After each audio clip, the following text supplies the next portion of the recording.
Buenos días a todas y todos. Espero que hayan tenido una buena semana de descanso y eh, tengan repuestas energías para seguir el semestre. Am, Hoy día vamos a empezar un nuevo tema dentro de la primera unidad que engloba con todas las herramientas que nosotros necesitamos para poder desarrollar bien lo que es el tema central de este curso, que son los balances de materia. Hoy día vamos a ver lo que es ajuste de datos. Entonces, lo vamos a continuar el jueves, pero hoy día principalmente vamos a ver lo que es la parte teórica o los conceptos que hay detrás. Les dejé la clase en PDF en aula del curso. Si hay alguna corrección que hacer durante la clase, que me dé cuenta que hay algo que actualizar, les voy a avisar y les actualizo el archivo en aula si fuera necesario.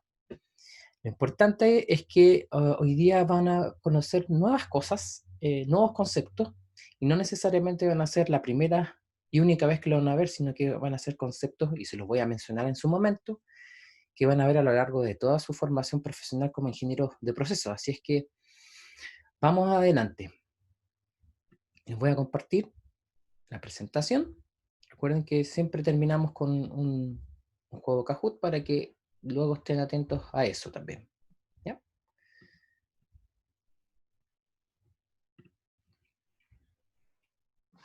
Listo. Entonces, tenemos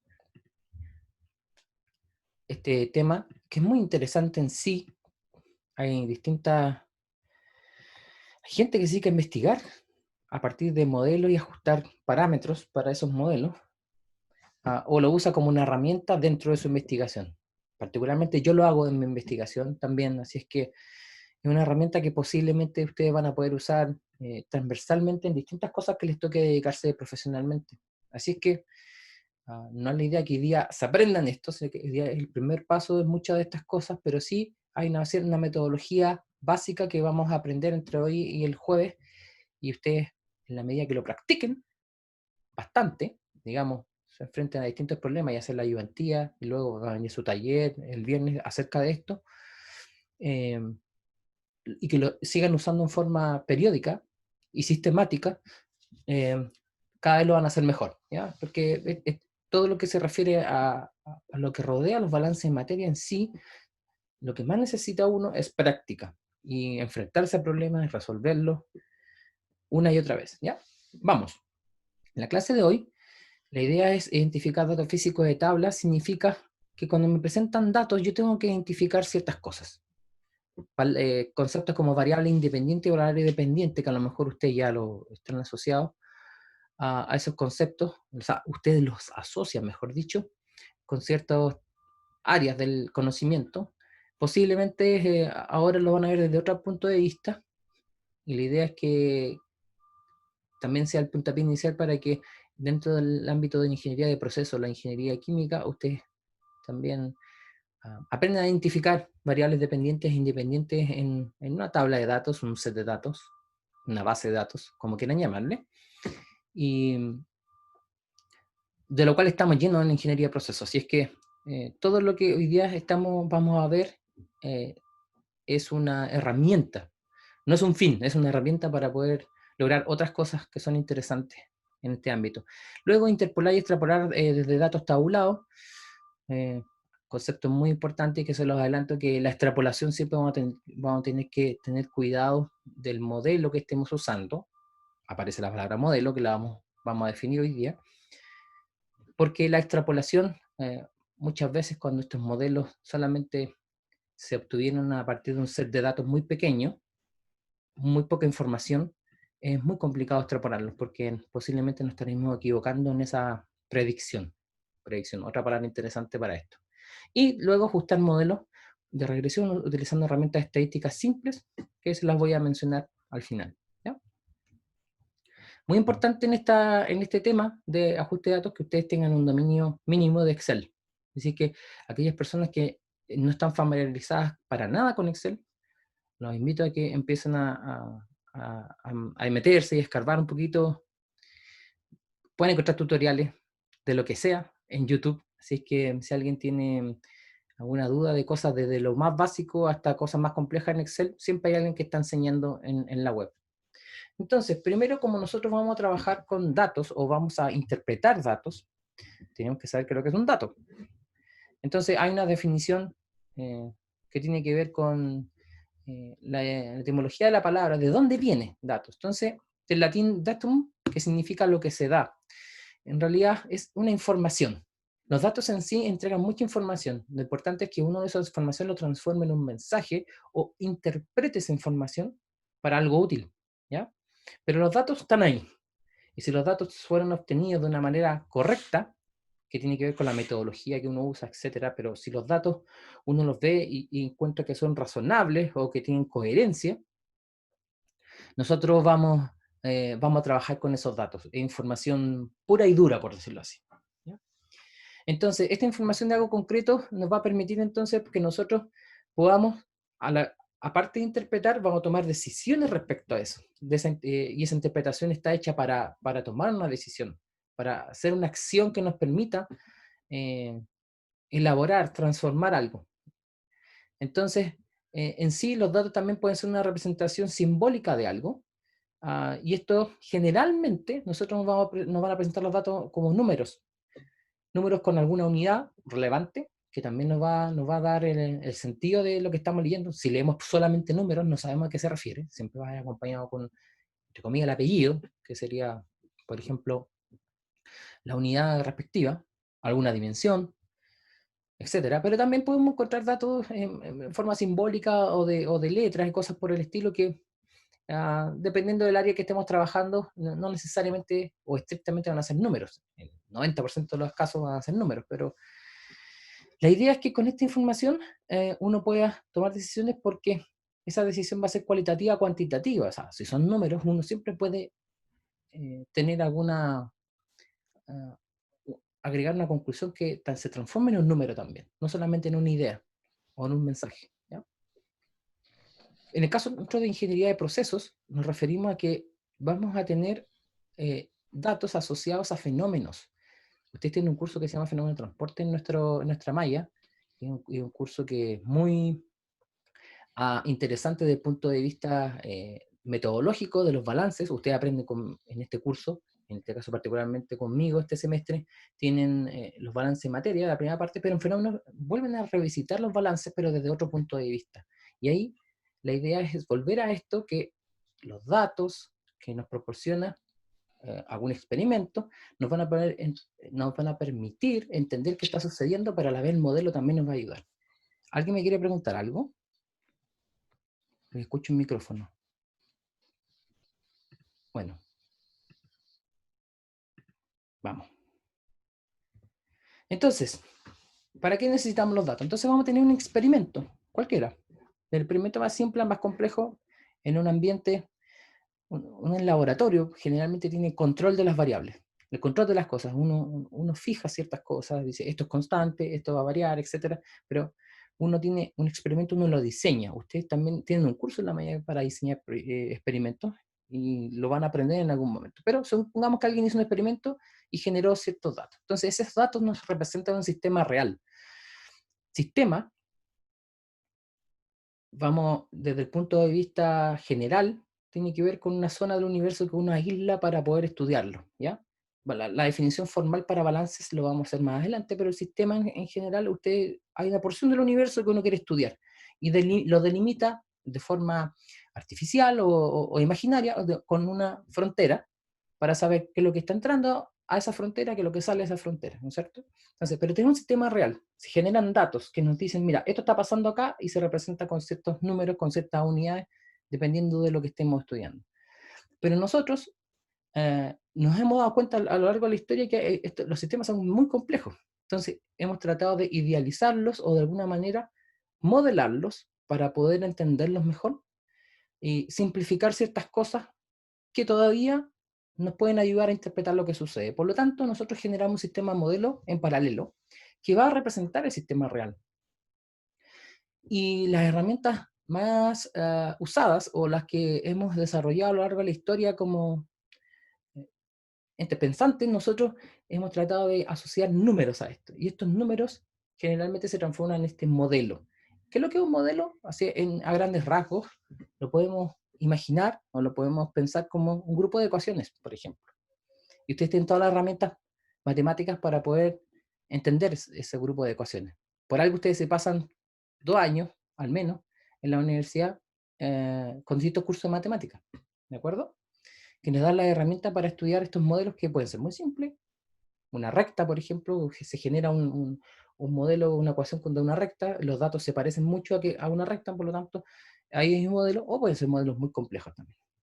A partir del sistema modelo, el modelo, como les decía, puede ser un grupo de ecuaciones y se genera un modelo matemático. ¿Por qué? Porque como ingenieros tenemos las herramientas para entender la naturaleza de esa manera, ¿ya? Hay ecuaciones que nos ayudan a entender qué está sucediendo. Y ese modelo matemático va a tener alguna solución analítica, o sea, por ejemplo, queremos saber el valor de una variable, y esa variable la podemos despejar o de alguna manera podemos obtener un valor final. O podemos tener también distintas respuestas de este modelo matemático, y eso es lo que le llamamos simulación. Nosotros, cuando estudiamos con los modelos es la ecuación, lo que está escrito en un papel, por ejemplo, o en un paper, en una presentación, tengo un grupo de ecuaciones, pero si yo le asigno distintos valores y voy viendo la respuesta del modelo con distintos valores y lo puedo graficar, todo ese proceso después de tener el modelo se le llama simulación. Hay distintos software que nos ayudan, porque hay, a veces la matemática es súper compleja. Por ejemplo, uno de los que más usamos en ingeniería de procesos se llama MATLAB. MATLAB lo que hace es solucionar numéricamente los modelos. Como es un software, uno tiene, podemos llamarlo un lenguaje de programación, que en realidad hacer una macro, programar algo, darle distintas instrucciones para que, escribiendo el modelo, el programa nos ayuda a calcular numéricamente. Pero todo esto, este árbol que le estoy mostrando acá, la idea es que nosotros representemos la naturaleza de alguna manera. ¿A partir de qué? De que el experimento generó datos. Esos datos de un sistema real y nosotros generamos nuestro sistema modelo, que es mucho más fácil para nosotros para entender lo que estamos eh, observando en la naturaleza. Muchas de las cosas o la motivación de las personas para hacer esto, para desarrollar tantas herramientas matemáticas para resolver ecuaciones, etcétera, todo apunta, entre comillas, simplemente a que nosotros podamos entender lo que está sucediendo en la naturaleza. Newton, y se le atribuye a uno de los primeros, Leibniz el otro, el desarrollo de todo lo que es el cálculo. Él quería entender la naturaleza, de alguna manera, y la naturaleza le entregaba cierta información y él podía vislumbrar ciertas tendencias, pero le faltaban herramientas, y esas herramientas las fue desarrollando en el camino, así como nace el cálculo. Y ese cálculo nos permite, ahora que ya lo estudiamos, y ustedes ya han estudiado en las primeras partes de la carrera, nos permite tener estas herramientas matemáticas para resolver y entender mejor lo que es la naturaleza, pero siempre la motivación viene de la curiosidad, ¿no es cierto? Nosotros queremos entender qué está sucediendo. Pero también, con el desarrollo de la sociedad y todas las necesidades que surgen, nosotros también queremos diseñar o dimensionar ciertas cosas, ¿de acuerdo? Entonces, cuando queremos diseñar o dimensionar, generalmente está asociado a necesidades que queremos cubrir, necesidades de la sociedad, de las personas en particular, de un grupo de personas, y en el caso particular nuestro, esto se va a transformar en la visión más acotada del ingeniero químico, diseñar y dimensionar equipos, los equipos que nos ayudan, que al integrarse nos ayudan a transformar materia prima en productos finales, ¿de acuerdo? Pero todo lo que sucede entre medio, nosotros en este curso lo vamos a ver como caja negra, pero ustedes a medida que van avanzando en la malla van a ir, estas cajas negras se van a transformar en grises, hasta van a ser transparentes y ustedes van a poder saber todo lo que sucede adentro, van a poder entender, pero también van a poder diseñar o dimensionar de qué tamaño va a ser el equipo, qué va a pasar dentro del equipo, por qué estoy diseñando esto, porque necesito que se transforme algo, que tenga un cambio, que esté procesado, ¿de acuerdo? Entonces, el nivel de complejidad va aumentando, obviamente, pero también volvemos a lo inicial. Lo que sucede en un proceso, nosotros queremos entenderlo para poder hacerlo mejor. Y luego, una vez que ya tengo instalados estos equipos, los diseñados, y yo necesito operarlos y controlarlos. Y de nuevo, los modelos que tenemos nos van a ayudar a hacer a todas estas tres grandes tareas que nos autoencomendamos, por decirlo así. Queremos entender lo que sucede, vamos a diseñar procesos y después esos procesos los tenemos que operar. Una vez que estos modelos están bien establecidos y corroborados y están debidamente justificados, por decirlo así, para usar un lenguaje coloquial, con la información experimental, o sea, el modelo representa fielmente o es muy útil para representar cierto fenómeno de la naturaleza, nosotros podemos optimizar en el sentido de buscar cuál es la forma más eficiente, más rápida y que sea mejor para representar lo que nosotros estamos estudiando. Entonces, le he dado indicios de lo que se trata un modelo, pero si nosotros queremos definirlo con palabras, uno habla de una representación. Generalmente va a ser simplificada, porque si uno quiere describir esto con todas las ecuaciones que uno puede desarrollar, van a ser un modelo demasiado complejo. Y la idea es que esa representación sea de un sistema real. ¿De acuerdo? Y una máxima es que cuando uno está modelando y tiene distintos modelos y todos representan, y uno puede comprobarlo estadísticamente, también hay herramientas que nos sirven para eso, pero uno dice, mira, tengo distintos modelos y todos me sirven, son útiles en distinta medida y me representan bien el sistema que estoy estudiando. Yo lo que elijo siempre es el modelo más simple. No necesito complejizar si esa complejización no me aporta más. Si el modelo más complejo aporta mucho más y describe mucho mejor, ahí yo tomo la decisión de ir a lo más complejo, pero si a igual grado de representatividad, por decirlo así, de este sistema real, yo trato de elegir el modelo más simple. O sea, por ejemplo, si una línea recta representa bien unos datos y no tengo para qué irme a un modelo más complicado, ¿ya? Es más o menos que esa es la idea. Ah, entonces, nosotros necesitamos que este modelo tenga ciertas características, ya lo he mencionado antes, pero vamos a establecer algunas cosas más formalmente. Entonces, valor agregado de un modelo es que realmente nos ayuda a comprender lo que está sucediendo, ¿ya? En ese sistema real. Lo otro que puede proporcionar información a menor costo. ¿Qué significa eso? Si el modelo representa bien un fenómeno, no necesito replicar ese fenómeno en laboratorio y generar nuevos datos. Posiblemente lo único que voy a hacer es replicar el modelo para otro set de datos, por decirlo así. Si el modelo ya representa bien, yo digo, mira, tengo este modelo, no tengo para qué hacer un experimento y demorarme a veces meses en obtener datos. Lo que hago es usar este modelo matemático, ¿ya? Eso también es muy útil. Entonces, eso permite también que en menor tiempo podamos saber la respuesta de nuestro sistema, ¿ya? O sea, un experimento lo puedo llevar a cabo, como les decía, a veces en meses, pero si es corto el experimento en un par de horas, en un día, lo que sea. En cambio, con toda la capacidad de procesamiento que tenemos ahora en los computadores, posiblemente en un par de minutos ya tenemos respuestas que queremos, ¿ya? Entonces también ayuda a eso. Entonces es un modelo para que nosotros consideramos que es un buen modelo, no solamente que veamos los datos y luego grafiquemos sobre esos datos el modelo con una línea y decir, mira, se ve bien. No, hay ciertos atributos que tienen que tener y ciertas cosas que hay que chequear antes para decir que el modelo es bueno o no, ¿ya? Primero, tienen que discriminar entre elementos relevantes al fenómeno. O sea, muchas veces ustedes pueden escuchar de que esta situación está correlacionada con otra y a lo mejor no tiene nada que ver. El precio de un bien, commodity, está correlacionado perfectamente con el número de personas que nacen a cada año. Una cosa no es causa de la otra. Entonces, claro, uno puede correlacionar lo que quiera y puede darse cuenta que tienen las mismas tendencias siempre, pero no hay una razón causa-efecto, ni tampoco hay elementos que uno dice, miren, si sucede esto, va a suceder lo otro. Son, digámosle, casualidades por ahora, pueden ser, pero lo que busca el modelo es que asocie parámetros, asocie elementos que realmente tengan que ver y que combinados generan una nueva respuesta. Entonces, el modelo tiene que tener dentro de su expresión matemática cosas que tengan que ver con el fenómeno que estamos estudiando, ¿ya? Que parezca obvio, uno tiene que establecerlo. El modelo tiene que facilitar la comprensión. Si tenemos una ecuación demasiado compleja con miles y miles de términos y miles de variables, uno lo mira y no va a entender de qué se trata. Vuelvo a colocar el ejemplo más fácil que una recta. Uno sabe que tiene una pendiente y un intercepto, ¿ya? Y esa idea ya la tiene en la cabeza de toda la formación matemática que han tenido ustedes desde incluso el colegio en adelante.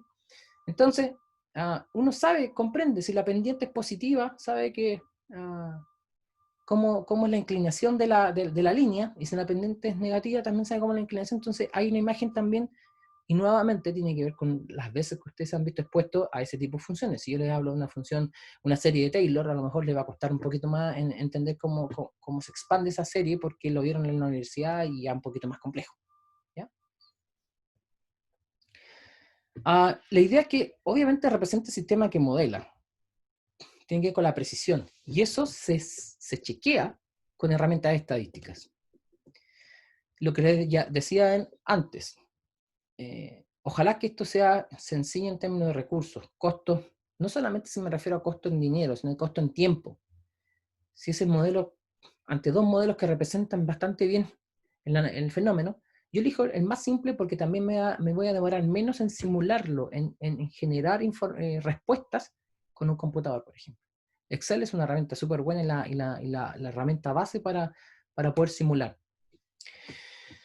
MATLAB, como les decía, es más complejo, pero Excel es lo que nosotros nos vamos a centrar en este curso. Luego, los modelos suelen explicar apropiadamente la realidad. O sea, de alguna manera, y esto es súper importante que lo tengan claro desde el principio, y ojalá siempre se acostumbren a esto. Si yo tengo un modelo y tengo la posibilidad de generar datos ficticios, digamos, yo mismo genero los datos, o tengo datos experimentales y valido un modelo, grafico. Graficar un modelo, que lo que prácticamente es simular el modelo, yo lo que voy a tener una respuesta que me voy a dar cuenta, mira, si la variable independiente aumenta tanto, la dependiente aumenta en tal proporción. Eso es una información que parece simple, pero es muy relevante cuando uno está estudiando un proceso. Y ojalá, no siempre sucede, pero ojalá que el modelo sea predictivo. ¿Qué significa eso? Una vez validado un modelo, yo no necesito volver a generar un experimento en otras condiciones porque el modelo es capaz de predecir qué va a suceder si yo cambio alguna de las variables. No todos los modelos pueden hacer, pero sí se puede llegar a la predicción con los modelos y va a tener que ver con la complejidad del sistema y que nosotros podamos de alguna u otra manera chequear que este modelo pueda ser predictivo. Los modelos que consistentemente describen bien la naturaleza terminan llamándose leyes, ¿ya? Que cosas que se cumplen en la naturaleza y en una ecuación que las describe. Por ejemplo, un modelo de gas ideal, que uno llama ley de gases ideales, que tiene una cierta ecuación que se cumple siempre bajo ciertos supuestos, ¿ya?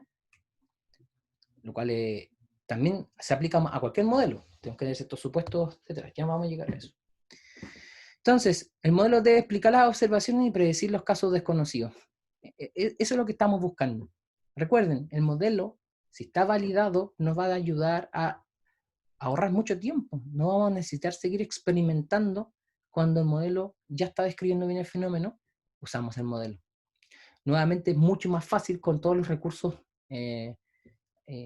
de procesamiento que tenemos ahora en los computadores. Antiguamente no era posible y pasaban posiblemente meses tratando de simular un modelo. Entonces vamos a tener un set de datos y se va a generar ese modelo matemático. Y entre medio, ¿qué tenemos que hacer para generar el modelo matemático? Nos pasan un montón de datos y tenemos que generar el modelo matemático. Pero lo que está entre medio es parte de lo que nosotros hacemos como ingenieros de procesos. No es exclusivo, pero es parte. La base de muchas de estas metodologías que usamos para transformar, o mejor dicho, para representar esos datos con un modelo matemático es a partir de un balance. Por eso este curso es tan importante, porque nos genera la base de todo lo que nosotros le llamamos los modelos fenomenológicos. Cómo nosotros representamos un fenómeno de la naturaleza con un modelo matemático, ¿ya? Entonces, en general nosotros usamos algo que se llama ajuste por interpolación. ¿ya? Y ese ajuste es una metodología que nosotros vamos a, hay una metodología básica que nosotros vamos a ver en el curso y que les va a servir aquí en adelante. Entonces vamos a ver ahora cómo se hace ese ajuste. Por eso la clase es ajuste de datos. El término, quizá no el término más preciso, pero sí se entiende, ¿ya? Entonces la interpolación de datos, inter, significa entre. Entonces vamos a tener una cierta cantidad de datos con un mínimo y un máximo, que es el rango de nuestras variables, y todo lo que vamos a hacer es interpretar qué está sucediendo en ese rango, ¿ya? Entonces el análisis numérico, y en matemática generalmente lo entendemos por interpolación a la obtención de nuevos puntos a partir de información conocida, pero en ese conjunto discreto de puntos de información conocida vamos a buscar un desconocido dentro del rango, no fuera, dentro del rango. Es una interpolación. Entonces, nosotros en ingeniería necesitamos a veces eso. Tenemos datos discretos y justo necesitamos el dato que está entre medio. Ok, vamos a interpolar para poder obtener ese dato. A lo mejor el concepto ya lo conocen, no quiero andar más en eso, pero sí es bueno establecerlo desde un principio para que tengamos el lenguaje en común. Entonces, ¿cómo vamos a hacer esto? Entonces, hay que identificar una variable independiente, que generalmente nosotros la asociamos a la letra X, y una dependiente con la letra Y, y tenemos el eje de las abscisas con los X, el eje de las ordenadas con los Y. ¿No? Y ahí tenemos un gráfico típico, tenemos en rojo, tenemos una curva, una función, cualquiera y igual f de x, y tenemos dos puntos identificados en esa función, que es el punto A y el punto E. ¿Qué pasa si nosotros queremos, bueno, y el punto A está asociado a un x1 y un y1, esa es la pareja que forma la pareja de coordenadas que forma el punto A, y el punto E está formado por x2 e y2. Pero si queremos ahora identificar cuál es el valor y, o sea, el valor de la función a un x cualquiera entre x1 y x2, ¿qué vamos a hacer? Supongamos que la función no la tenemos, sino que solamente los puntos discretos. Lo que yo tendería a hacer, lo más fácil, es una interpolación, o sea, encontrar el valor de la función para ese valor x entre dos puntos conocidos, una interpolación lineal. ¿Qué significa eso? Trazo una línea recta entre los dos puntos discretos que me podrían haber dado y genero un punto de la recta. Recuerden que lo único que necesitamos para generar una recta es tener dos puntos. Y en general, una función necesita tantos puntos como parámetros se tengan que determinar. Recuerden que la ecuación de la recta es y igual mx por más n. M pendiente en el intercepto. Son dos parámetros que pueden ser desconocidos. Por lo tanto, necesitamos como mínimo dos datos para determinar ese parámetro. Si tenemos un modelo o una función matemática con tres parámetros, necesitamos al menos tres datos para poder generar o encontrar el valor de esos parámetros. ¿Ya? Entonces, esa interpolación lineal a lo mejor ustedes la han hecho un montón de veces, consciente o inconscientemente, y es lo más básico que nosotros podríamos pensar, y muy fácil de hacer. Generalmente uno lo hace, su primera aproximación a esto es hacerlo de esa manera. Entre más cercanos son los puntos, es mejor va a ser la predicción. Entre más lejanos son los puntos que tenemos y queremos generar esta interpolación, más nos vamos a equivocar. Fíjense aquí que la función es convexa y hay una pequeña diferencia entre el valor real que debería tener bajo esa función y el valor interpolado. Pero nosotros podemos convivir con cierta incertidumbre, si estas son bajas o pequeños errores, pero cuando los errores son grandes necesito generar una metodología, porque puedo hacer prueba y error, pero hacer prueba y error es muy costoso en tiempo. Podemos pasarnos años tratando con prueba y error, tratando de ajustar con una función más compleja. Por lo tanto, por eso se han creado todas estas análisis numéricos y herramientas matemáticas que nos permiten tener metodologías para hacer esto de forma consistente y sistemática. Entonces, basándonos también en este ejemplo de esta función, para generar una ecuación, uno va a tener una función que obviamente depende de una variable independiente, en este caso x, pero aquí al lado sale unos beta.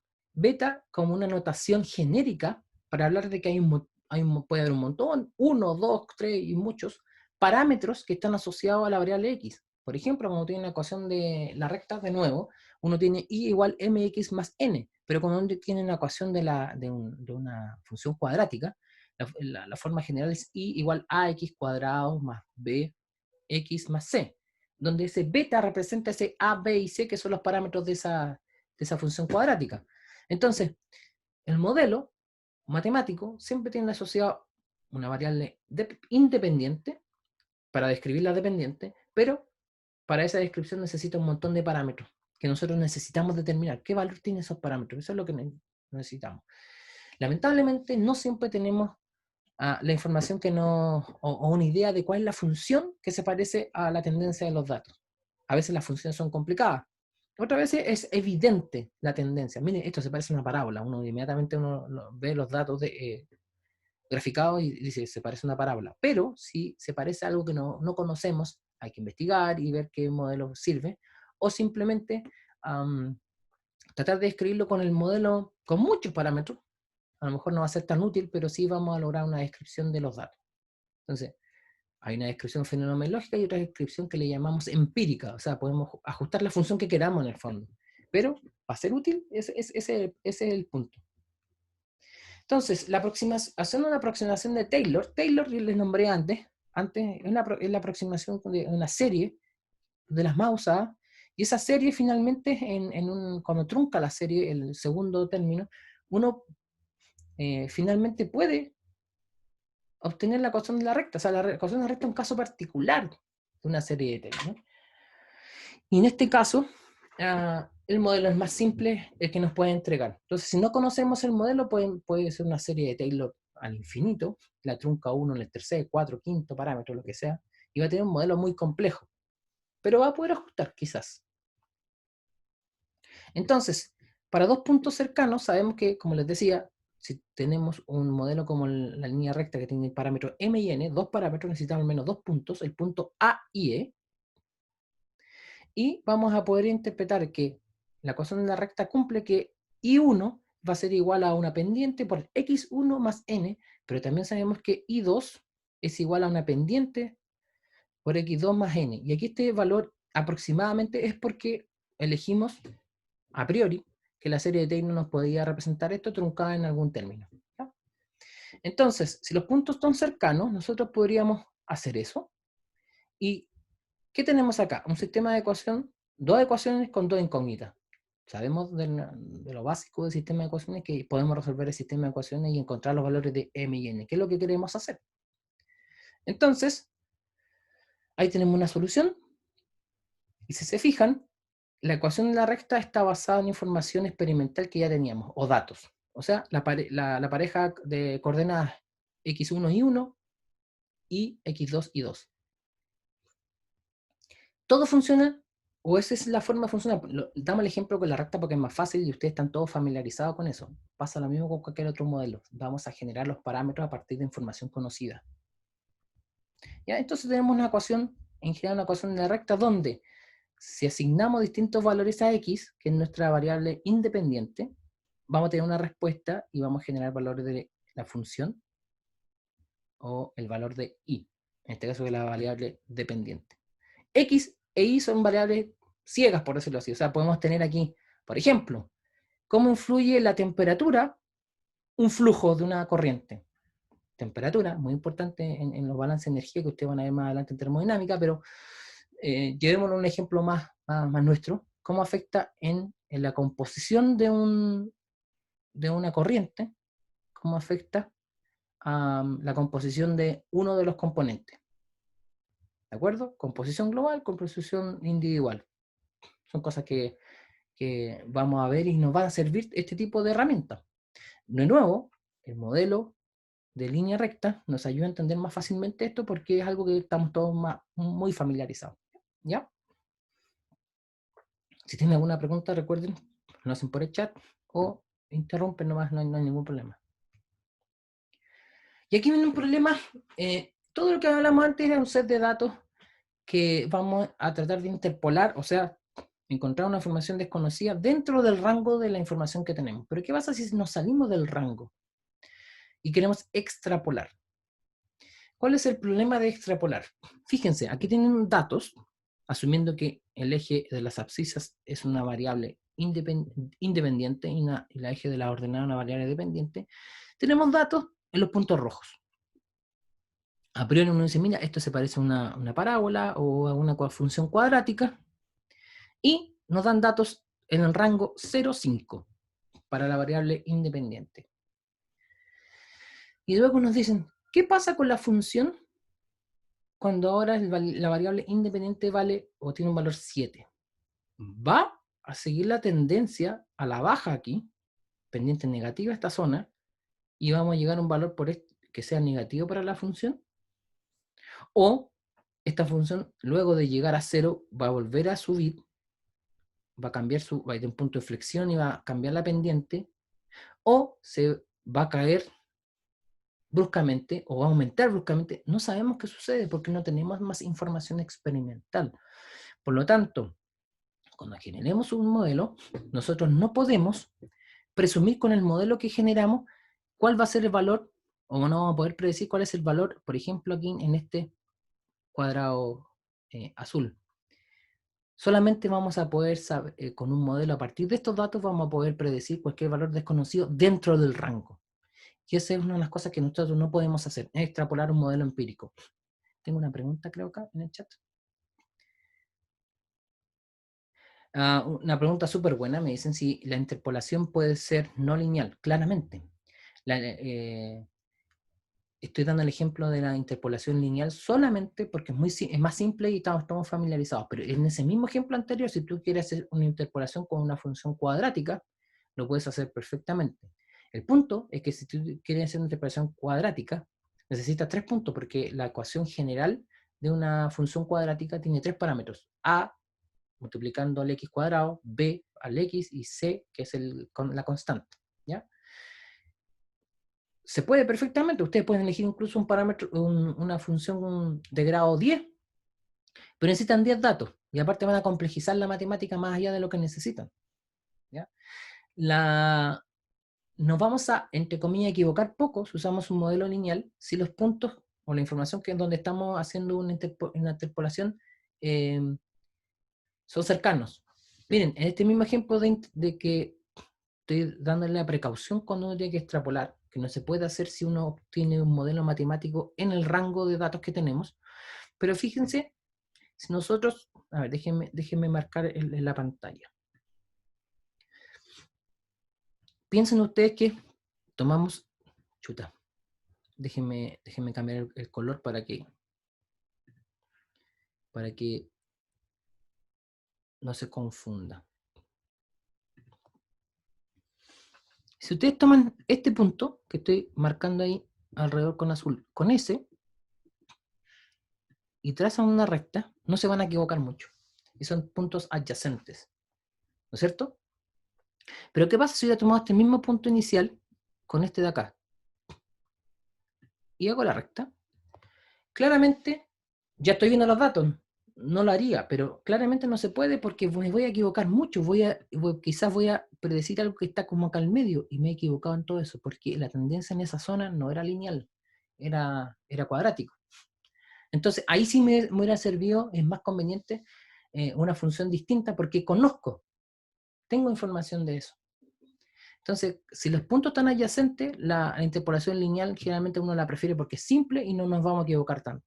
Pero si tenemos puntos que están muy lejanos, tenemos que tener la precaución, ¿ya? O sea, uno puede ajustar una recta en la zona final de acá perfectamente, y eso es lo que uno pensaría, y uno sigue proyectando y llega hasta acá. Pero a lo mejor el siguiente punto que tenemos en nuestra función no sigue hacia acá, sino que vuelve a subir. ¿Se dan cuenta? Puede hacer esto. Y luego puede volver a bajar, etc. Entonces, nosotros solamente tenemos certeza que nuestro modelo va a funcionar a partir de la información entregada y en ese rango, solamente en el rango entre 0 y 5, por ejemplo, el de la variable independiente.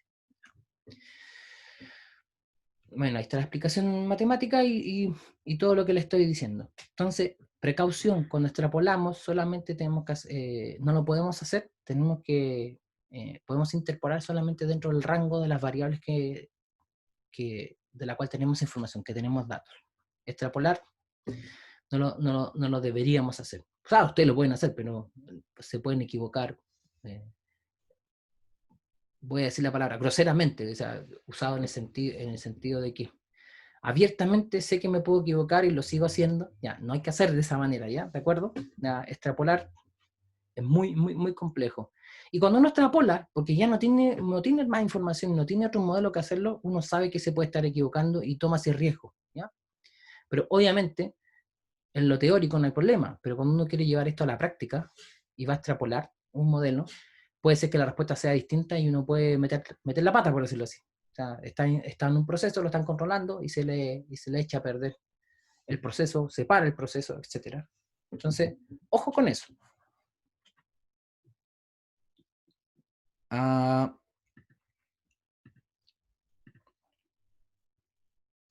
Entonces, le he hablado de variables dependientes e independientes. Entonces, la variable independiente, formalmente le podemos llamar que es aquella propiedad que se supone que es la causa de un fenómeno estudiado. Recuerden, causa-efecto. Y el efecto sería la respuesta. La variable dependiente es una variable que va a cambiar respecto al cambio de la variable originalmente que le llamamos independiente. Si X se modifica, ¿cómo se va a modificar Y? En el lenguaje coloquial de la matemática, que nosotros siempre no lo entendemos mucho más rápido así. Pero de nuevo, por ejemplo, si uno tiene un flujo, si yo cambio la composición de una corriente lleva un montón de compuestos, tiene esta composición, si yo cambio la composición de uno, ¿cómo se afecta la composición del otro? ¿Ya? Entonces, siempre se puede ver causa-efecto. Lo importante es que realmente sea causa-efecto. Hay cosas que se correlacionan, como les decía, que se comportan muy similar, pero no tienen ninguna relación una entre otras. Entonces, nosotros queremos ver cómo esa variable independiente afecta a la dependiente, y lo hacemos con lenguaje matemático. Entonces, una de las herramientas para poder encontrar de forma sistemática, porque como les decía, y con muy buena la pregunta de antes, que si solamente se interpolaba en forma lineal, no, tenemos todas las funciones que conocemos y funciones que no conocemos, pero sí podríamos investigar y aprenderlas para poder representar un fenómeno. El punto es, de nuevo, tiene que ser útil y ojalá la más simple posible. No necesitamos complejizar si ya el modelo es útil. El modelo no está correcto o incorrecto, el modelo es útil, pero es útil en la medida que represente bien mi fenómeno. Y lo puedo hablar con herramientas estadísticas. Entonces, las herramientas estadísticas mínimas que necesitamos, aquí les voy a presentar algunas ecuaciones que lo pueden calcular a mano, por decirlo así, pero Excel mismo tiene todas las herramientas que ustedes pueden usar para este tipo de cosas, así que no hay, tener las dos alternativas. Entonces, lo que nosotros cuando queremos buscar los valores de esas constantes que van acompañando a la variable independiente, esos beta, que puede ser un grupo de parámetros, es lo que nosotros llamamos estimar los parámetros del modelo. El ajuste de datos, finalmente, lo que es estimar los parámetros del modelo. En la línea recta, vuelvo a repetir, es el m pendiente y n intercepto. Si no lo conocemos, vamos a estimar esos parámetros. Si tenemos los dos datos y queremos ajustar la línea recta, va a ser fácil, pero a veces no tenemos un set de miles de datos con funciones muy complejas y necesitamos saber cómo hacerlo de una manera consistente. A lo mejor no va a ser tan fácil, pero que nos permita encontrar el valor más cercano o los valores correctos que nos permitan que el modelo represente bastante bien el fenómeno que estamos estudiando. ¿Ya? Si hacemos prueba de error, vuelvo a repetir, es muy costoso en tiempo. Prueba y error, cuando tenemos miles de datos, obviamente podemos pasarnos unos días, semanas, meses quizás, tratando de ajustar algo. Entonces, el procedimiento, cuando es procedimiento, tiene etapas. Entonces, eso es lo bueno, que la metodología tiene un procedimiento que nos permite que, si hacemos, no me gusta llamarlo receta, pero por receta, pero paso a paso, si lo seguimos, estamos seguros que vamos a encontrar los valores de los parámetros. Cada procedimiento, en la medida que tenga más complejidades, va a ser más certero en encontrar estos parámetros. Y hay estas metodologías, hay muchas, son análisis numéricos generalmente, pero estas metodologías, la más simple tiene ciertos supuestos que hay detrás o ciertas limitaciones, y en la medida que uno va complejizando la metodología en sí, también esas limitaciones se van acortando, ¿ya? Entonces uno tiene que tener claro que, mira, voy a usar esta herramienta, pero esta herramienta no es infalible. Me puedo equivocar, Pero para no equivocarme necesito tener en cuenta ciertas cosas. A eso me refiero. Hay ciertas cosas, hay herramientas que son mucho mejores y más certeras y otras que necesito tener algunas precauciones previas, pero que son más fáciles y me gusta más usarla porque es más rápido. Y esa es la primera que les vamos a enseñar en este curso.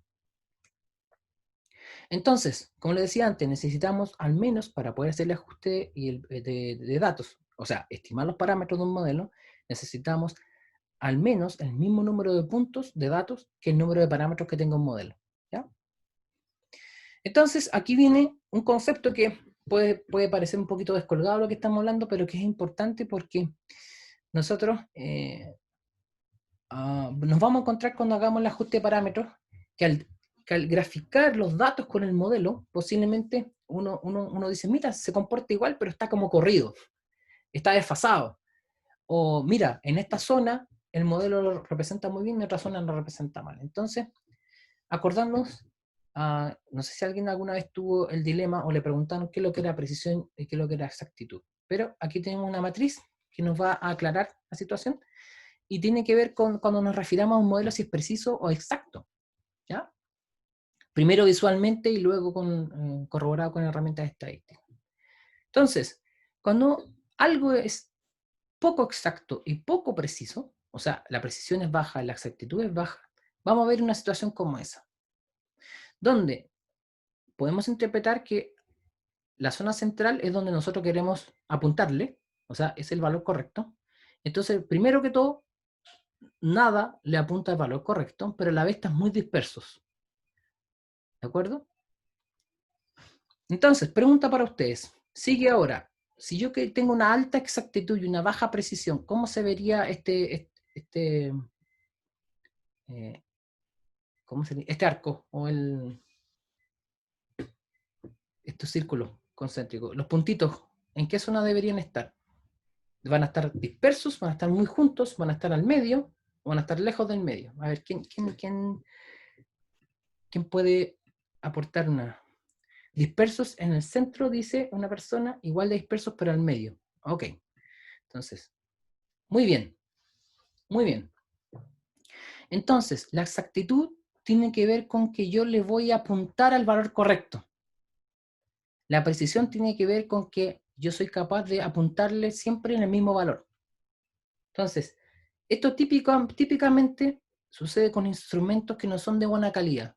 Te van a dar un valor cercano al real, pero no siempre te dan el mismo valor.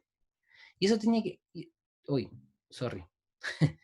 Eso tiene que ver con mucho en la experimentación de que si yo tengo un termómetro, en laboratorio le llamamos termocuplo en realidad, que no es de buena calidad, me da una temperatura, pero no siempre me da la misma temperatura, entonces uno está descalibrado este instrumento y no puedo confiar mucho.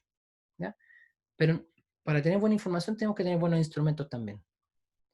Entonces, cuando están separados en el centro, o sea, dispersos significa que yo cada vez que medí no fui tan preciso, pero fui sí exacto, o sea, me acerqué al valor real.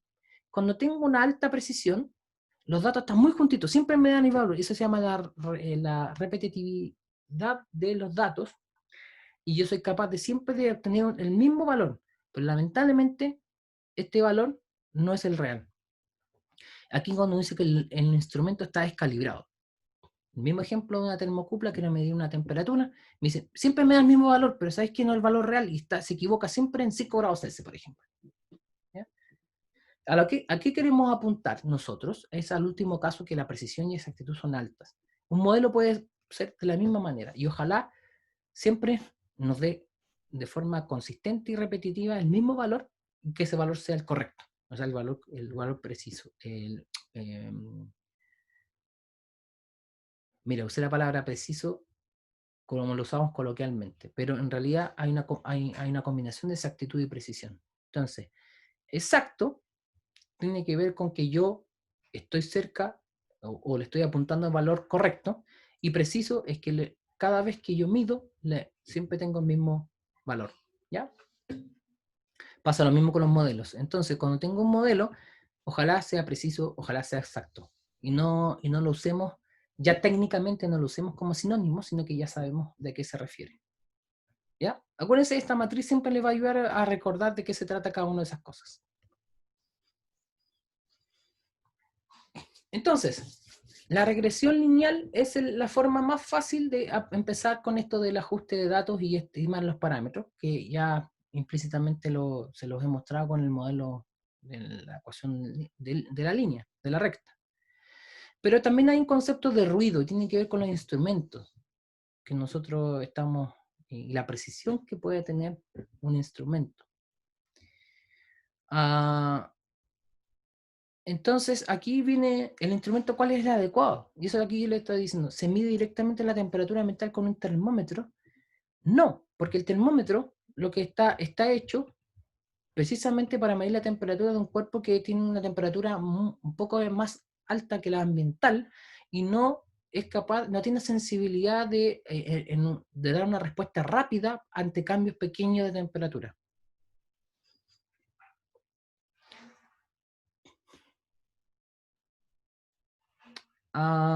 Tengo una pregunta, pero no, disculpen, pero no entiendo a qué se refiere, que dice, ¿se podía repetir eso último de las definiciones, de precisión y exactitud?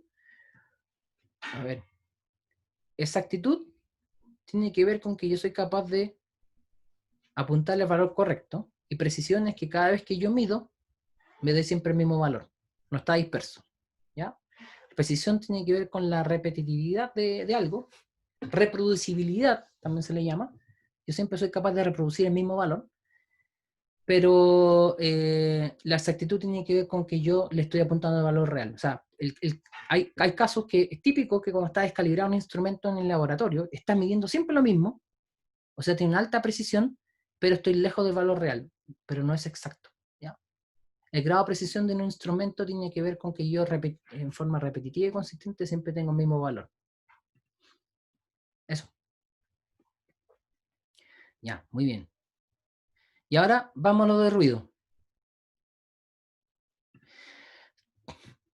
Nuevamente, los instrumentos, entre mayor precisión tienen, o sea, son repetitivos, siempre me dan el mismo valor. Para lograr eso, yo tengo instrumentos más complejos, ¿ya? Y es lo que le estaba diciendo para empezar el concepto de ruido, que no es lo mismo medir la temperatura ambiental con un termómetro que una termocupla. La termocupla es mucho más sensible y soy capaz de detectar rápidamente cambios pequeños en temperatura. Pero esos cambios pequeños están sujetos a perturbaciones que no tienen que ver con el observador, con el operador, tienen que ver con la naturaleza misma del instrumento, con los materiales que está hecho y con los alrededores, ¿ya? Entonces, el ruido es parte a veces de la medición, pero no lo podemos eliminar, porque está, ¿ya? No tenemos no tenemos la capacidad de eliminarlo, sino que vamos a tener que saber convivir con eso. No se trata de una perturbación per se. Los instrumentos tienen cierta cadena. A ver, hay distintas formas de llamarlo, pero tienen cadencias. Los materiales que está hecho también se ven perturbados por el medio ambiente. Entonces, por eso los instrumentos que son muy precisos y son muy exactos tienen un valor más alto, porque se preocupan no solamente de que mida lo que necesitamos medir, sino que ese instrumento sea incólume a lo que está sucediendo en el ambiente. Los materiales cambian. Entonces, nosotros cuando estamos midiendo tenemos una magnitud real y un ruido de medición, ¿ya? Ese ruido puede ser inherente a cada instrumento. Por eso cuando uno ve un instrumento en el laboratorio, sale cuál es su precisión, más menos. No sé si ustedes conocen los manómetros. Los manómetros es como un reloj que va a indicar la presión de un sistema, en realidad indica la presión sobre la presión atmosférica. Manómetros indica, por ejemplo, 2 bares. Para tener una presión absoluta va a ser 3 bar aproximadamente, porque eso está indicando una presión por sobre la atmosférica. Pero es una aguja, por la forma que está hecho ese instrumento, es una aguja que si ustedes ven ese reloj, tiene un aceite adentro, que permite que esa aguja se mueva en forma suave. Pero si no estuviera ese aceite, la aguja se movería, no sé si me están viendo, pero estoy moviendo el dedo, se movería constantemente. Y eso tiene que ver con un ruido de medición porque el instrumento hace que tenga ese movimiento, digamos, involuntario, no sé si se aplica el término en este caso, pero tiene un movimiento oscilante que tiene que ver, mira, yo cuando estoy midiendo, me mide la presión, por ejemplo, 2 bar más o menos 0,1 bar. Entonces, me dice, mira, en promedio estos 2 bar, pero podría ser 1,9 o podría ser 2,1. ¿Se entiende? Y para que no se vea ese movimiento tan rápido de la aguja, se incorpora este aceite para que esto sea suave y esto permanezca más o menos quieto o constante en el valor que corresponde. Pero ese ruido de medición tiene que ver con la forma como mide la presión ese instrumento. Lo mismo pasa con las termocuplas, lo mismo pasa con los flujómetros, etc. Todo lo que tenemos, todos los instrumentos que tenemos para medir van a tener algún ruido de medición. Sobre todo si son instrumentos eléctricos, también hay una cierta estática que está metida adentro y la forma como se comportan los circuitos eléctricos también van a afectar a la medición. Por lo tanto, para poder aislar todas estas perturbaciones inherentes a cada equipo, nosotros tenemos que invertir dinero, porque hay detrás en conocimiento, hay investigación que te permite eliminar ese ruido. Entonces, cuando tenemos esa magnitud real, fíjense, voy a colocar con un ejemplo, tenemos un estanque con un líquido, digamos agua, y queremos medir la temperatura con una termocupla del agua, y esa temperatura del agua se va a modificar con una corriente externa, con un serpentín, eso es lo que es la línea roja, una tubería que está enrollada, que entra, que está a una temperatura distinta, y va a afectar la temperatura de lo que está dentro del estanque, ¿de acuerdo? Entonces, al medir este instrumento de la termocupla, nos va a dar un valor, una magnitud real, pero el ruido de medición va a estar asociado a que esta termocupla se asocia a una precisión del instrumento. Va a medir una temperatura en grados Celsius, por ejemplo, más o menos 0,1. Dice más o menos 0,1 tiene que ver con cómo recepciona la señal. Generalmente esto funciona con diferencia de voltaje en una termocupla, ¿ya? Y los materiales que tiene. Pero obviamente los materiales se ven afectados por los alrededores, ¿ya? No siempre la señal va a ser voy a usar precisa, pero la señal no va a ser igual la que va a recibir este instrumento y va a ser interpretada con un valor más menos. Incluso hay termocuplas que son más o menos 1 grado Celsius. Entonces, imagínense ustedes que están midiendo algo y dicen, mira, la termocupla marca 30 grados Celsius. Pero en realidad uno va a ver la especificación del instrumento y te dicen más o menos 1 grado Celsius. Significa que podría ser 31 grados Celsius o podría ser 29 grados Celsius. A mí me gustaría que fuera más preciso. Y lo que hago es comprar una termocupla que esa precisión sea 0,1 y no 1 grado Celsius.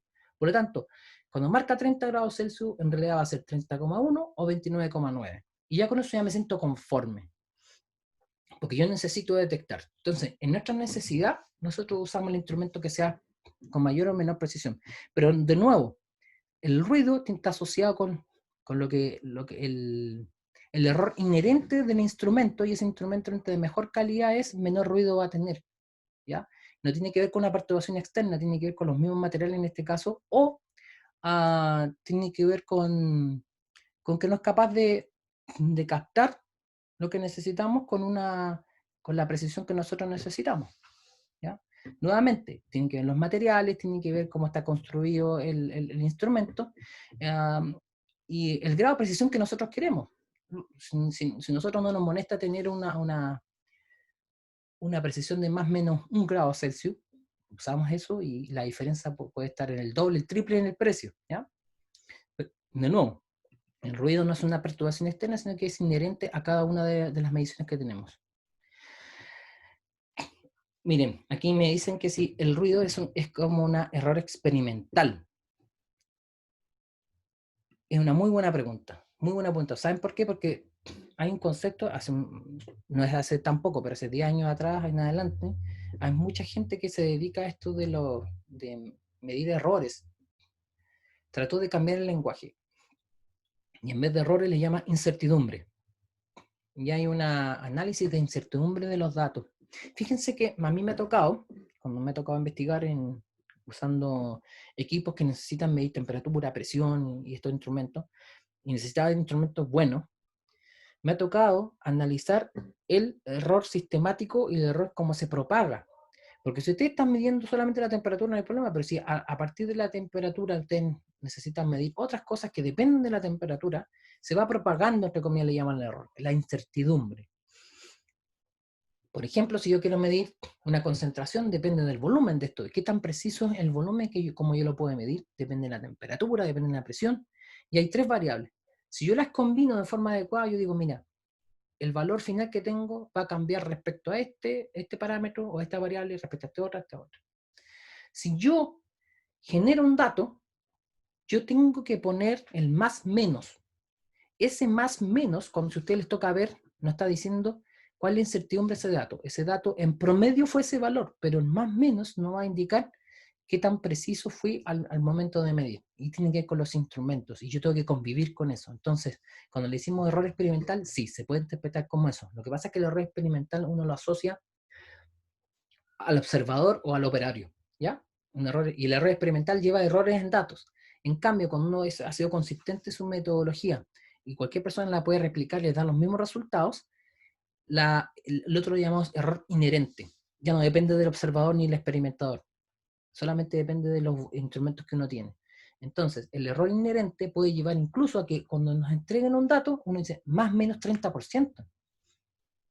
Y eso puede suceder, pero uno ya tiene que convivir con ese tipo de incertidumbre porque, de nuevo, está asociado al ruido que tiene cada uno de estos instrumentos. El ruido que es, qué tan preciso puede ser el instrumento debido a su propia construcción en el fondo, ¿ya?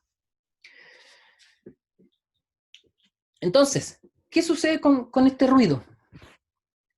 Fíjense el gráfico que tenemos acá respecto al ejemplo.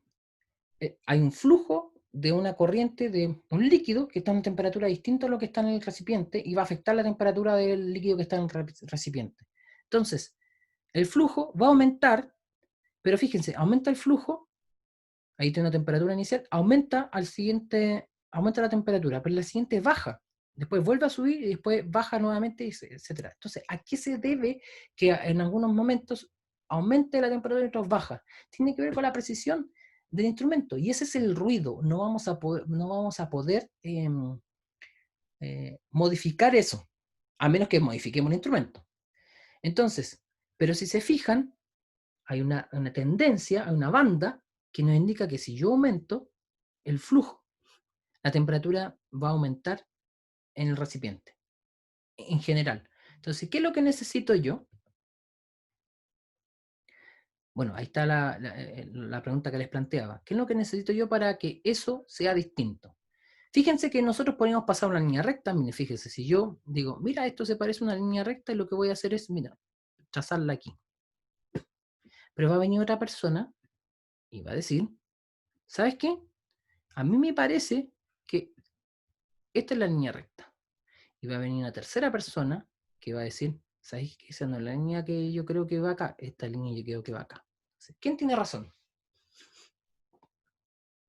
¿Qué creen ustedes que hay que hacer?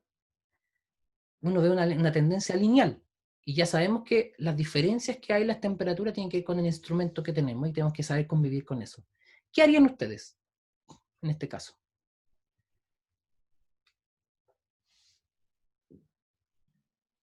¿Estamos usando Excel en este caso? ¿O es al ojo? No, ahí lo estamos haciendo al ojo, pero digamos, ya, están usando Excel. Digamos que pueden estar usando Excel, ningún problema.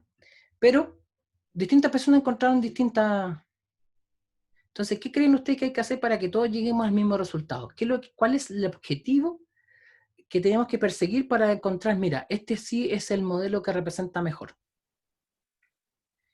Bueno, Ese, supongamos que oh, todos están tomando la misma cantidad de datos. Entonces, mira, aquí hay alguien que puso algo súper interesante. Javiera dice, la idea es que los datos estén a la misma distancia del modelo y la distancia total entre los puntos que están arriba deberían ser más o menos parecidos a los de abajo. Por ahí va el asunto. Por ahí va el asunto. Y qué bueno que intuitivamente lo puedan identificar. La idea es que yo voy a tener un modelo y la distancia entre el modelo y los puntos ojalá sea la mínima. No es que los de arriba con los de abajo. En total, ojalá la distancia, y eso le llamamos errores nosotros. Bueno, el modelo lo podemos transformar en las variables que tenemos acá, que la temperatura en función del flujo, y cambia la variable sigma x a flujo y la variable dependiente de temperatura. No hay nada más que eso. Entonces, ¿qué es lo que necesitamos? Vamos a pasar o vamos a proyectar una línea recta y esa línea recta tiene cierta distancia con los datos experimentales, ¿no es cierto? Entonces, el valor que tenemos, el error de medición o el error inherente que vamos a tener debido a esta medición con esta termocupla, va a ser una temperatura en promedio con estos errores. Y ojalá esos errores fueran mínimos, pero no mínimos individualmente, porque si fuera mínimo individualmente, mira lo que pasaría. Si yo trato de que sea mínimo en cada uno de esos, no voy a tener una recta, voy a tener esto, ¿no es cierto? Si yo digo que exactamente pase, y es un modelo súper complejo que tiene estos quiebres en puntos de inflexión, etcétera, no me sirve. Lo que yo necesito es que todos estos errores sumados sean mínimos. ¿Se entiende? Entonces, para que los errores sean mínimos, y muy parecido a lo que ustedes están diciendo en palabras, necesito que la distancia que esté entre el modelo, que es la línea recta, y los datos experimentales sea el más pequeño posible. Entonces, la idea es coger aquellos parámetros, o sea, el M y N, que permiten que esas líneas verticales sean lo más chicas posible. La línea vertical en azul. Y matemáticamente se describe de esta manera. Y con esto voy a terminar hoy día. A ver, no, necesito avanzar un poquito más por la ayudantía de mañana. Ya. Esta es la propuesta. Minimizar errores al cuadrado, porque una distancia, ¿se acuerdan el módulo de un vector? Entonces, bueno, la distancia, el cuadrado de esos errores, que son estas distancias, sumados todos esos, tengo que minimizarlos. ¿Y cuáles son los errores? Es el valor que me da el modelo menos el valor de la función. Perdón, de los datos experimentales menos el error de la función. Entonces, el valor que me da la función lo resto con el valor experimental y esa distancia al cuadrado tiene que ser mínima. O sea, que esto se achique, pero no para cada punto, sino que para todos los puntos que hay. Por eso está en una sumatoria acá. Entonces, yo lo que tengo que hacer es restar valor experimental con el valor que me da el modelo, todo eso elevado al cuadrado, sumo todos los valores. ¿Y por qué elevado al cuadrado? Aparte que la distancia, el mínimo valor que puede tomar esta diferencia es 0. ¿No es cierto? Si está cuadrado, no importa el orden que uno los ponga, el mínimo valor es 0. Significa que yo voy a achicar esa distancia, pero necesito que sea achicar la distancia de todos los errores. Y esto le llama, y esta metodología se le llama los mínimos cuadrados. En el lenguaje coloquial, bueno, coloquial nuestro de ingeniería. Cuando hacemos la metodología de mínimos cuadrados, lo hacemos de esa manera. Internamente, si alguien tiene experiencia en Excel y hace una línea de tendencia para cualquier set de datos, internamente Excel está haciendo esto, con mínimos cuadrados, que tiene una limitante que nosotros con las funciones más complejas se nota más. Aquí ya no es tan difícil de verlo, pero es muy sensible el valor original inicial que uno va a usar para los parámetros, porque esto es algo, el computador lo hace rápidamente, pero es algo iterativo en el fondo. Parte con un valor inicial y prueba y error. Lo que pasa es que la rapidez de procesamiento del computador le permite hacer el prueba y error a ellos, no a nosotros. Entonces, el computador necesita un valor inicial para partir, y ese valor inicial, si está muy lejos del valor que corresponde, o la función es muy compleja, puede diverger. O sea, podemos llegar a un mínimo o un máximo, bueno, aquí estamos mínimo, hablando de mínimo, pero podemos un valor óptimo local y no global. ¿Ya? A ver si ustedes lo ven. Fíjense en esto.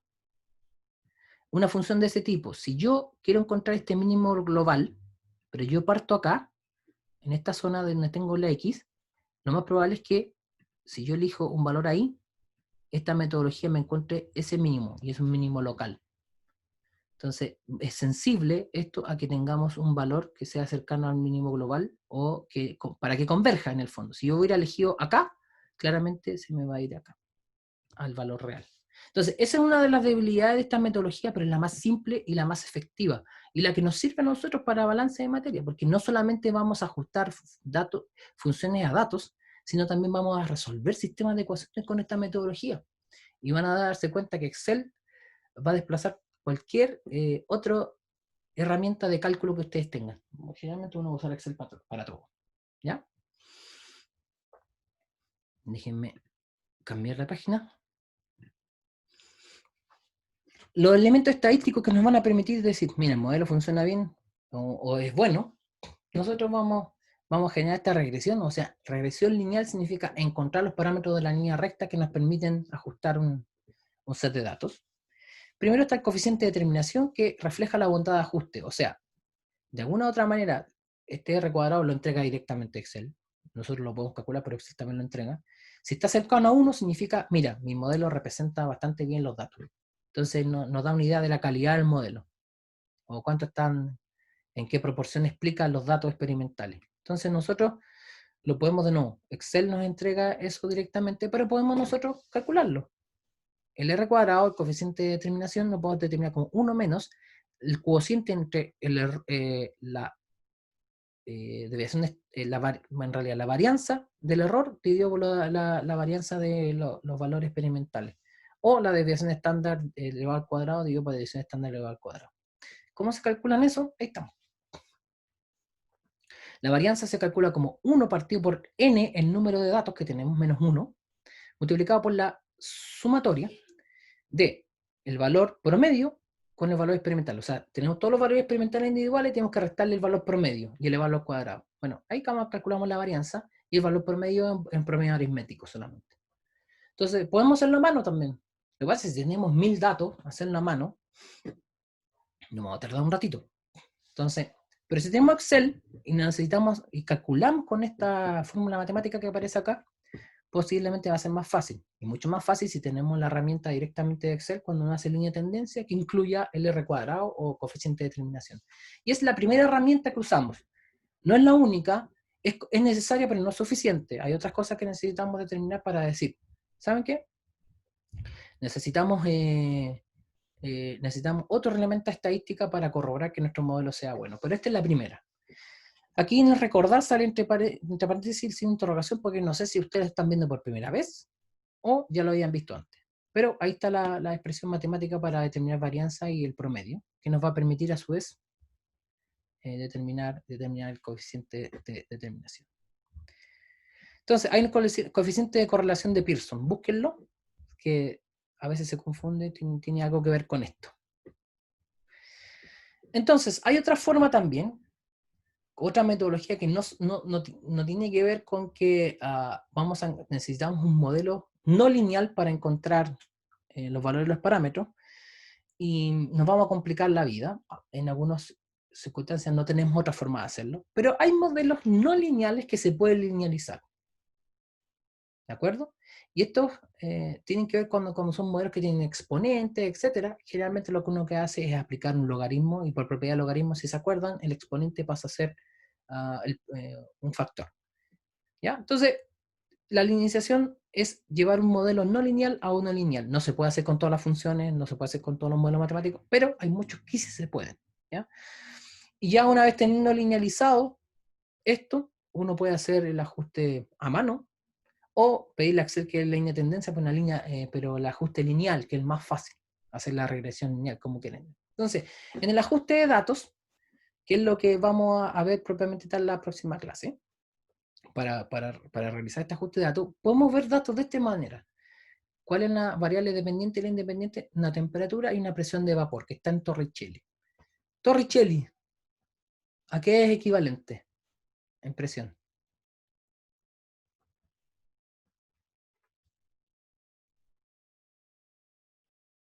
¿Alguien?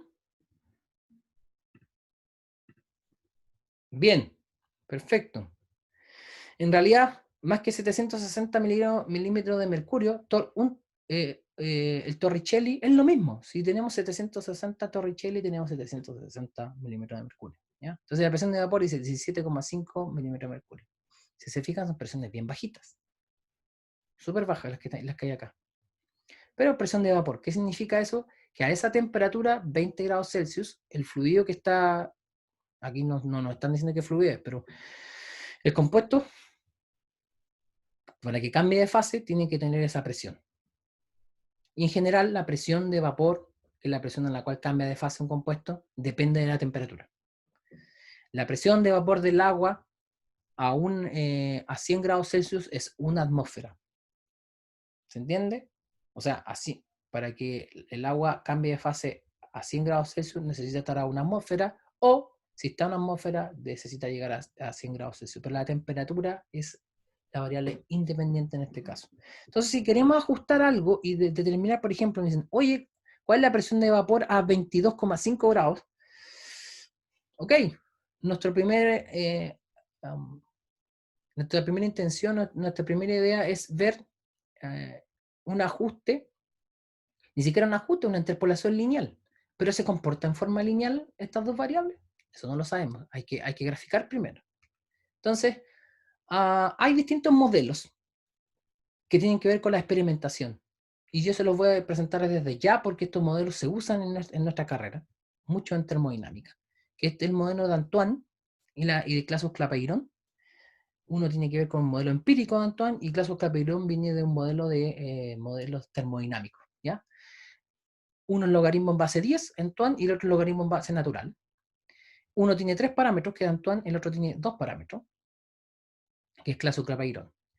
Antoine tiene los parámetros A, B y C, y tenemos la gracia que esos parámetros están tabulados hay una base de datos, que ya les voy a nombrar de qué se trata, pero esos parámetros para muchos compuestos están medidos, y esta ecuación es empírica y muy fácilmente utilizable sabiendo esos parámetros A, B y C. El problema es que necesitan dar el rango de la temperatura, porque como les decía, como es algo empírico, significa que es un modelo que no podemos extrapolar. Necesariamente tenemos que aplicar esto a las temperaturas a las cuales se determinaron A, B y C. ¿Cómo se determinaron A, B y C? Con una rutina de Solver. En la mañana lo van a ver en ayudantía. Y Clapeyron también. Fíjense que en el caso de Clapeyron es mucho más fácil. ¿Qué pasa sin... ¿Cómo podemos transformar Clapeyron en una línea recta? ¿Alguien tiene una idea?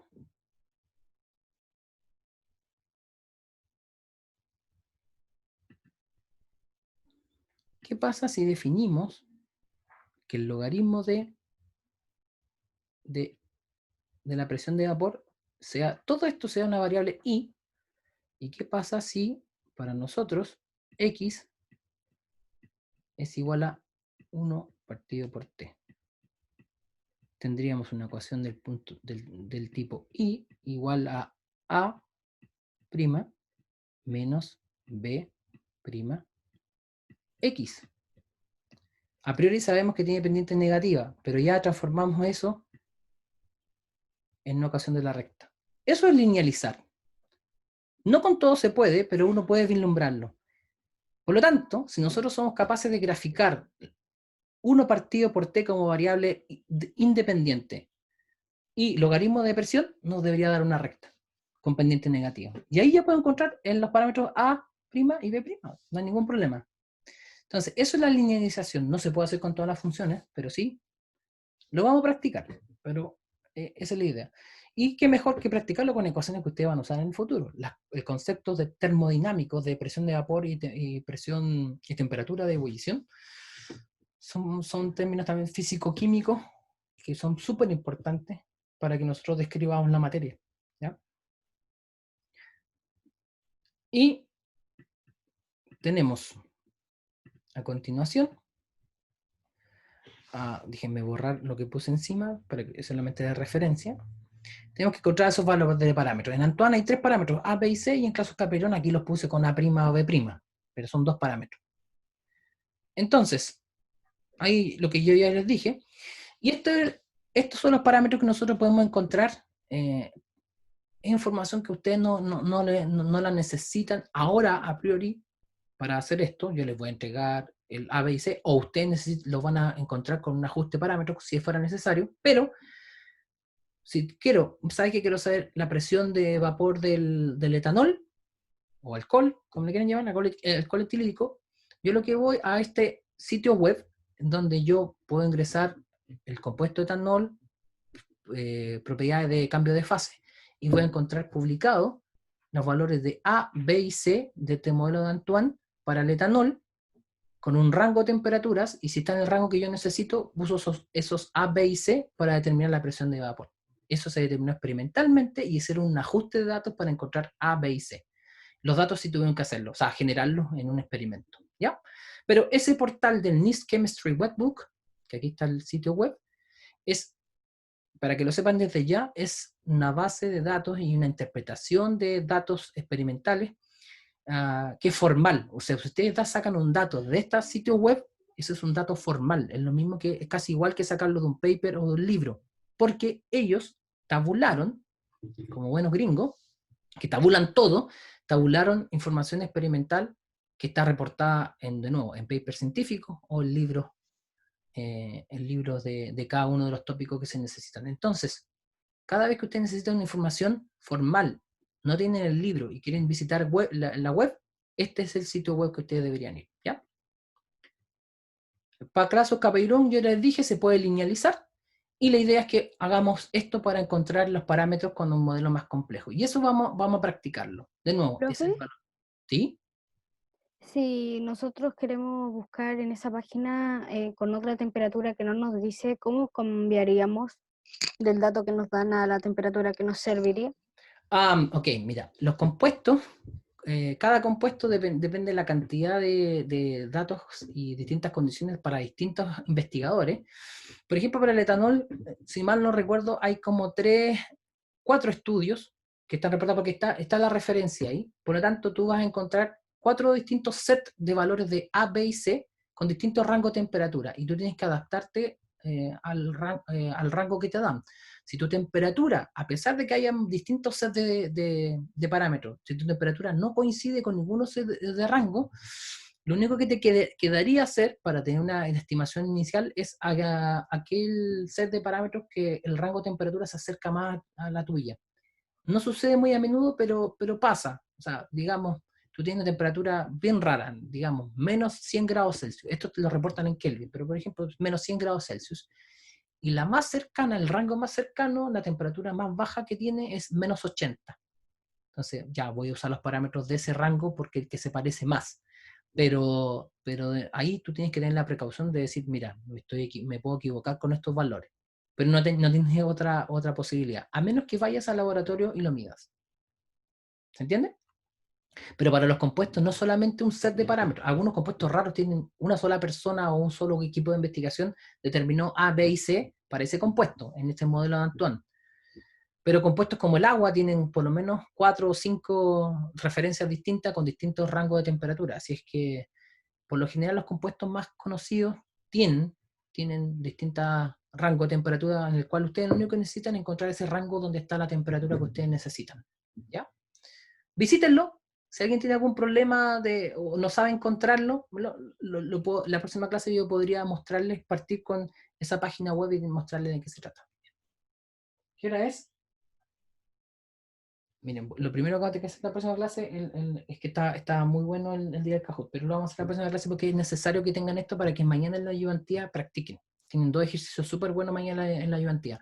Uno de linealización y el otro les va a enseñar cómo usar el ajuste de parámetros por mínimos cuadrados. Donde los mínimos cuadrados significa que tengo que saber los valores experimentales y el valor que me da el modelo. Restarlos para la variable independiente sigue siendo la misma, o sea, para el mismo X voy a tener un valor de Y experimental y un valor de Y del modelo. Los resto, elevo al cuadrado y lo hago para todos la combinación de datos con modelo, y hago una sumatoria. Y yo necesito que la suma de todos esos errores sea mínima. Eso lo puedo hacer en Excel y es una rutina que van a empezar a aprender y van a practicar. Entonces, el mañana lo practican en la ayudantía y en la clase yo también les voy a dar un ejemplo para que ustedes estén bien para el taller. No es tan complicado, pero sí necesitan algo inicial, que es la herramienta Solver. Si alguien no sabe lo que es Solver, puede buscarlo, pues el ayudante mañana le va a partir con eso. Pero, como primera referencia, Solver es una herramienta de Excel. ¿Qué necesitan ir? Aquí está basado en el ambiente Windows, porque la mayoría tiene Windows, pero siguiendo el símil, si alguien tuviera Mac, tiene que ir también lo puede activar. Miren, en Excel ustedes van a archivo, opciones, después van a complementos, administrar, etc. En los complementos de Excel hagan clic en ir y vean los complementos disponibles. Y si Solver aparece ahí y la casilla no está seleccionada, tienen que seleccionarla y aceptar. Y ahí queda activo Solver. Antiguamente uno cuando instalaba esto en un CD en el computador, a veces no instalaba el solver y necesitaba el CD de instalación. Ahora todo se baja, así que no hay ningún problema. Entonces, cuando quede activo el solver, ustedes ya tienen la posibilidad de usar esta herramienta. ¿Qué es lo que es el solver finalmente? Es la herramienta interna de Excel que hace el prueba y error. O sea, ustedes le dan un valor inicial, le dan en la función que quieren minimizar, o sea, una casilla en Excel que tiene la sumatoria de los errores cuadrados. Lo que va a hacer Excel es, con esta herramienta solver, le dan un valor inicial y empieza a probar ese valor inicial con la función, compara valor experimental con el modelo, que está elevado al cuadrado, y va a hacer esa comparación y va a ir cambiando el valor inicial de lo que queremos encontrar, de tal manera que esa suma final sea la más chica posible, porque la minimizó. Ya, eso que uno lo haría a prueba y error y se podría demorar semanas, bueno, lo hace internamente Excel con esta herramienta. Pero lo que tienen que tener activo para mañana la ayudantía, y el ayudante cuando les mande el link les va a recordar, es tener activo la herramienta Solver. ¿Ya? Así se ve. Complementos, van acá abajo, dice administrar complemento de Excel, IR. Disculpen, IR. Y ahí le va a aparecer lo de Solver, los que tienen Windows. En Mac, si alguien nunca no pudiera activarlo, pero se ve en preferencia, me pregunta y yo uso Mac, y se los puedo indicar si es que no lo pueden encontrar. Pero usted, o sea, si alguien tiene problema, coloca en YouTube cómo activar Solver en Excel, ya, hay 1000 de videos, ya, así que ahí lo pueden hacer. Entonces, alcancé a ver todo lo que necesitaba para que mañana, está bien, me tomé toda la clase, pero está bien, porque así la próxima clase lo único que hacemos es repasar algunos conceptos e ir directamente al Kahoot, pero también es un ejercicio en Excel, que yo creo que es lo que ustedes más necesitan, en la ayudantía de mañana y lo que vamos a ver el jueves para que ustedes, no es que sea muy complicado, pero el problema está súper interesante para el taller del viernes, y yo creo que con lo que ven, con hoy día la parte más bien teórica, por decirlo así, mañana la ayudantía, lo que vemos el jueves, ustedes van a poder dar un súper buen taller. ¿Alguna pregunta extra? Para nosotros como profesores, Profe. porque en verdad ¿Qué tenemos como que es lo que cambia cuando agregamos el complemento del solver? tenemos como Aparece, a ver, como estudiantes de la etapa como lo que pasa es que solo por una razón, pero no tengo cómo mostrarlo acá.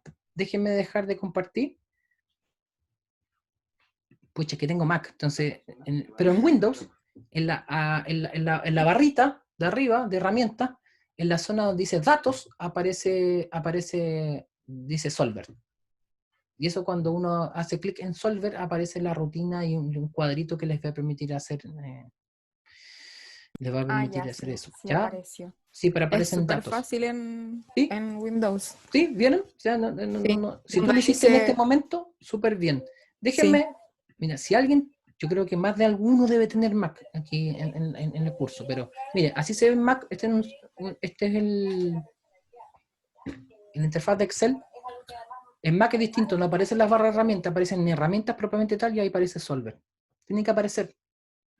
Si no está Solver ahí en herramientas, tienen que activarlo. Y van acá en preferencias.